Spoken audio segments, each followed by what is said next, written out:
చెప్పాలి. వెళ్తా ఉండగానే బాగా అయినారంట. వెళ్తా ఉండగానే బాగా అయినారు.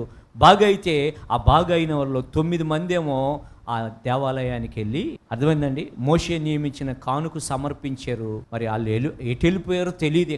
కానీ ఒక్కడ మాత్రం తిరిగి యేసు ప్రభు దగ్గరికి వచ్చాడంట. ఇప్పుడు మీలో కూడా చాలా మంది అలాగే ఉన్నారు. నువ్వు గుర్తుపెట్టుకో, నీకు దేవుడు మేలు చేసిన దగ్గర నువ్వు కృతజ్ఞత లేకపోతే ఎలాంటి వాళ్ళు 90 లెక్క. చూడండి, అక్కడ మనం చూస్తే లూకా సువార్త 17వ అధ్యాయము 17వ వచనం 18వ వచనం. అందుకు యేసు 10 మంది శుద్ధులైరి కారా. చూసినారా, యేసు ప్రభుకి తెలుసు 10 మంది బాగయ్యారు. ఆ 90 ఎక్కడా? ఆ 90 ఎక్కడా? ఈ అన్యుడు తప్ప. చూడండి, ఈయన ఎవరంట?